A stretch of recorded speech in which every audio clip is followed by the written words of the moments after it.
Pois é, Pintoli, todo mundo sabe que eu tenho essa experiência, né? Eu posso até dizer que foi uma oportunidade que Deus me deu já na reserva, depois de 32 anos como oficial do Exército Brasileiro, e recebi o convite, à época da Jovem Pan, para fazer comentários na área de geopolítica, relações internacionais, na época ali da morte, né, do Gorbachev, depois também a morte da rainha Elizabeth, da rainha que marcou mais 2, 3 gerações. E durante aquele período eu estava ali, acabei chegando no Pingo nos Is e fui obrigado, né, fui empurrado para o comentário político, que não é a praia de nós militares, nós não temos experiência nesse ambiente político, mas apesar disso eu acabei me aventurando no jornalismo. E fui para Israel, encontrei até o Pintoli lá em Israel, foi onde eu o conheci a Chris Gremel, inclusive também, outros jornalistas, tive a oportunidade de fazer trabalhos em Washington e em outros países, e isso tem sido muito bom. Para mim tem sido uma experiência legal, e eu agora já vim praticando esse jornalismo investigativo, esse jornalismo de opinião. Bom, compartilhei isso com vocês, por quê? Porque essa semana eu vi, e todos nós estamos testemunhando esse debate, quando o Alexandre de Moraes, ele avança agora até sobre os jornalistas, querendo criminalizar o trabalho do jornalismo investigativo. E aí eu quero compartilhar com vocês que estão me ouvindo, como é que eu, que sou um amador nessa área, né, como tenho atuado, e vou dar alguns exemplos para vocês. Um exemplo que muitos conheceram foi quando eu fiz aquela minha investigação e trabalhei, fiz algumas matérias sobre os prisioneiros de Alexandre de Moraes no Espírito Santo, que foram presos no dia 15 de dezembro de 2022, ou seja, não tinha 8 de janeiro, o Lula nem tinha tomado posse, e nós tivemos presos políticos que ficaram 1 ano presos por ordem de Alexandre de Moraes sem sequer serem ouvidos pela Polícia Federal. Eu vou repetir. Nós tivemos presos no Espírito Santo, ali tinha um vereador, tinha deputado estadual que não foi preso, mas ficou com tornozeleira eletrônica, impedido de deixar o Estado, coisa maluca, né?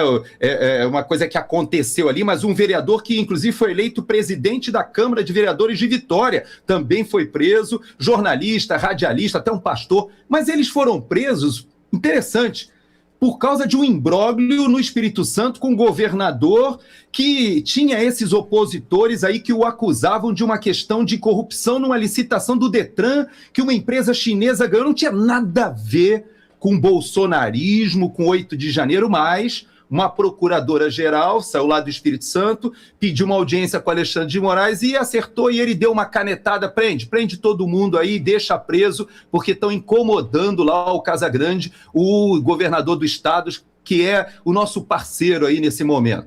A procuradora-geral, na época, a Lindora, 3 vezes se manifestou pela soltura, dizendo é impossível. Como é que o ministro do STF vai determinar a prisão de pessoas do Espírito Santo sem o pedido da PGR? Quando? Como é isso? Ah, mas houve uma solicitação da Procuradora-Geral do Estado. Peraí, Procuradora-Geral do Estado tem a Justiça do Estado.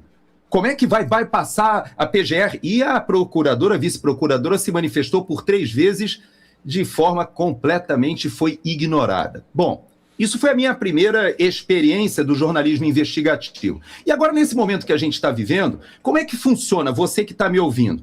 Algumas pessoas que ouvem a Auriverde, ou me ouvem lá no Mundial Telenotícias, ou me ouviam lá no Braddock Show, ou nas outras participações que eu tenho da TV Flórida, etc. O pessoal vai conhecendo, entra em contato, e veja só, Pintoli, que coisa interessante. 2 aspectos, vou começar com um, que nós vimos agora várias matérias jornalísticas indo atrás dos bens do Daniel Vorcaro aqui nos Estados Unidos. Ele tem várias casas. Há um complexo de casas, inclusive, que se descobriu 2 LLCs, ou seja, 2 empresas que foram criadas em 2 estados diferentes, estados que dão uma facilidade para a questão, inclusive, de um certo sigilo das pessoas físicas que estão por trás dessas empresas. E é uma maneira de você ter patrimônio e não ficar com esse patrimônio exposto, pelo menos há uma vigilância sendo feita pelo seu país de origem, porque foi isso que aconteceu, e ele tem um complexo de casas aqui, mas que foi considerado nesse local como a maior venda do mercado imobiliário da história dessa localidade. Mas não somente isso, porque a lavagem de dinheiro ela é muito sofisticada e a gente viu que parte desse complexo do Banco Master, ele tem, inclusive, canais comunicantes com lavagem de dinheiro do narcotráfico, do PCC, das atividades até que são utilizadas hoje que já começam a ter a presença de máfia chinesa no Brasil. Há vários canais comunicantes ali que vão da rua Santa Efigênia, ali das lojas de eletrônicos, de importados, que já começam a lavar dinheiro, até como foi feito com a parte de postos de combustíveis, de etanol, etc. É uma trama muito complexa, mas existe um ardil que é histórico, todo mundo conhece, que são as obras de arte. Pois é, Pitoli, não é que tal das obras de arte... eu vi o pessoal citando, inclusive, há um jornalismo investigativo sendo feito aqui nos Estados Unidos, muito legal também, independente, assim como eu, meio amador, e que levantou obras de arte, inclusive tem um Picasso aí que tá rolando e que pode até ter passado também na mão de algum ministro do STF, não se sabe se foi utilizado também como uma moeda de lavagem, mas abstraindo desse Picasso, que eu não tenho muita informação, você sabe que acabou que uma das minhas fontes, que conhece esse mercado artístico, de obras de arte, de maneiras de lavar dinheiro com obras de arte muito valorosas, que acabam sendo recebidas como parte de pagamento, chegou em obras de uma artista que eu confesso a você, não é muito minha praia, embora a Daya, minha esposa, ela é uma mosaicista, né? Faz mosaicos bonitos, fez até um mosaico do Bolsonaro, que por curiosidade, quando eu encontrei aqui, ela perguntou, ele disse que nunca viu essa obra, que nós mandamos para o Brasil, foi entregue no Palácio do Planalto, e lamentavelmente se perdeu, também não foi achado no acervo, mas ela gosta de fazer mosaicos, mas faz isso por hobby. Eu não conheço esse mercado. Pois é, mas aí uma das minhas fontes, Pitoli, me disse que obras de uma artista famosa brasileira chamada Beatriz Milhazes, eu te confesso que eu não conhecia e fui pesquisar nessas minhas investigações do jornalismo investigativo, e essa minha fonte me disse que pelo menos 2 obras da Beatriz Milhazes estavam nessa trama, e eu deixo essa dica para a Polícia Federal, eu deixo essa dica aqui para o nosso ministro da Suprema Corte, que já falamos na semana passada, eu, o Borgo, aqui, da expectativa que a gente tem de que ele exerça essa oportunidade que Deus está lhe dando para trazer justiça, elucidando esses casos. Mas para o André Mendonça, e agora para a Polícia Federal, que está com liberdade de agir, deixo essa dica. Eu estou trabalhando nessa linha do jornalismo investigativo. Eu ainda tenho que caminhar bastante, mas pelo menos 2 obras de Beatriz Milhazes estão dentro dessa trama. E quem faz o follow the money, segue o dinheiro, pode chegar lá. E só para que a gente tenha uma ideia, para a nossa audiência, eu não conhecia, fui ver os quadros, quando eu comecei a fazer minha pesquisa, são quadros lindíssimos, realmente é uma artista brasileira fenomenal. Posso dizer para vocês, se nunca ouviram falar de Beatriz Milhazes, dá um Google e você vai ver obras maravilhosas. Mas eu estou lendo aqui que mesmo no auge da crise econômica, a artista Beatriz Milhazes teve uma tela dela que foi vendida por 16 milhões de reais. Uma tela. Opa! Então agora comecei a entender como é que é isso. Essa lavagem de dinheiro, então, deixo essa dica. Pitoli, eu estou avançando nessa linha investigativa, dessa minha nova fase, né, de vida em que eu começo a fazer o jornalismo investigativo. Eu gosto de fazer a cobertura, já estou com a minha passagem comprada para a assunção do presidente Kast lá no Chile. Tomara que eu consiga entrevistar algumas pessoas e fechar algumas questões que eu também estou investigando sobre a presença de cubanos e venezuelanos lá no Chile, um atentado que foi feito, que deixou todos chocados, mas que enterrou o corpo e colocou concreto em cima do corpo, que foi completamente estraçalhado ali, e numa mala, em um bairro haitiano, em um bairro pobre haitiano. Eu quero ir nessa linha de investigação, porque tem coisas interessantes, que há tangências com o Brasil que eu queria investigar melhor. Nós temos agora uma situação fantástica também que eu estou querendo investigar, que a parte do que estava na Colômbia dito que não poderia ensejar prova, agora está sendo utilizado nos Estados Unidos, e parte dessas provas aí também chegarão no Brasil. Então tem muita coisa para fazer. Mas eu queria deixar minha última contribuição, Pitoli, e a nossa audiência, e a Polícia Federal, e ao André Mendonça.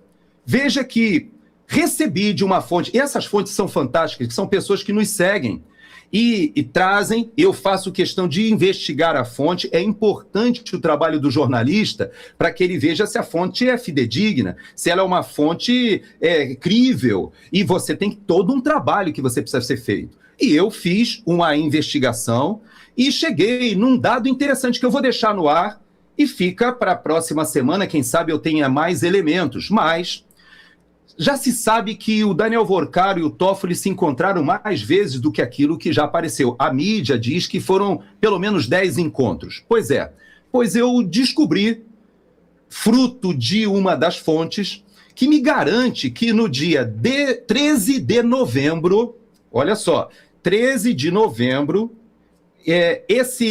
eu estou avançando para saber quantas pessoas estavam nesse encontro, mas aparentemente foi um encontro ainda em 2024, ou seja, 13 de novembro, houve um encontro no Hotel Fasano.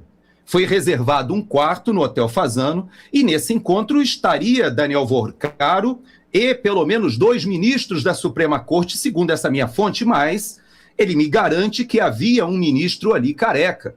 Então, nós temos um ministro careca na Suprema Corte, então há uma possibilidade de que haja um encontro. Mas, segundo ele, não havia mulheres nesse encontro, como esses outros casos que estão sendo investigados aí em Trancoso, na Bahia, ou naquela grande casa aí em Brasília, a questão das mulheres que não falavam português, que foram importadas para estar nessas festas do nosso Epstein Tupiniquim. Não. Nesse evento, no dia 13 de novembro, é interessante que havia somente homens, e homens que aparentavam ser homens muito distintos. A minha fonte tem os nomes das pessoas, mas eu não vou revelar, porque eu preciso de confirmações.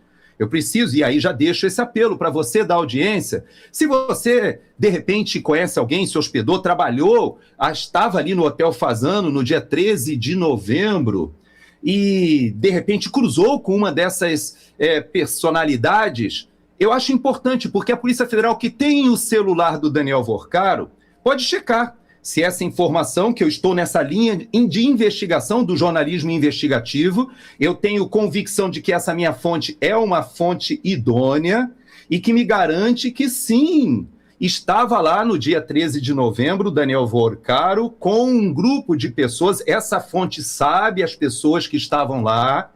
E eu peço a você, quem sabe você não tem uma pecinha que encaixa nesse quebra-cabeça que a Polícia Federal está montando. Eles têm o celular do Daniel Vorcaro, agora que utilizaram a tecnologia israelense para quebrar a criptografia. Quem sabe eles tenham dado ali uma conversa do que foi tratado, talvez uma conversa do que foi combinado, talvez tenha algum tipo de tratativa financeira, como aquela pressão que havia para pagamentos adicionais ali na questão do fundo do Taiaiá. Não sabemos. Mas eu digo para vocês uma coisa, funciona assim o jornalismo investigativo e é fundamental, todas as democracias precisam disso. Porque o jornalista, ele recebe a informação e tem a obrigação de divulgar, obviamente, com fontes fidedignas e confirmadas as informações, e a polícia, sim, a polícia judiciária deve pegar essas peças encaixando e transformar isso em algo que a PGR, que o Ministério Público possa converter em uma acusação. Esse é o devido processo legal. Mas, no Brasil, nós estamos blindando, e como foi dito ali pelo representante dos auditores fiscais, realmente no Brasil, hoje, mostra-se que é mais perigoso você investigar desvios ou suspeitas de grandes autoridades. Obviamente ele se referia no momento ao Supremo Tribunal Federal. Não existe nenhuma grande autoridade hoje no país que não possa ser investigada sem esse tipo de inquérito do fim do mundo nas mãos para coibir a investigação, para blindar, e ele se referia e parece que passou-se recibo, porque imediatamente houve a reação, quase que dizendo, e não é que ele tinha razão, que é realmente mais perigoso investigar essas autoridades, a cúpula de um sistema mafioso, do que até o PCC, e aí a gente nem sabe mais quem está a comando de quem.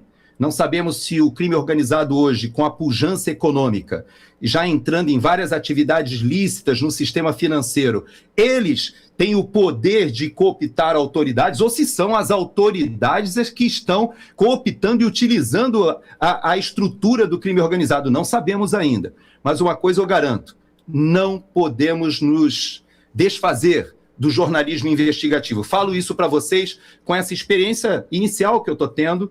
Estou aprendendo muito com jornalistas de verdade, como o próprio Pitoli, que me ensinou uma porção de coisa lá em Israel. A Cris Grêmio me deu aulas lá em Israel, essa é a verdade. Mas eu estou aprendendo e digo para vocês, daremos a nossa contribuição, queira o Alexandre de Moraes blindar o STF ou não.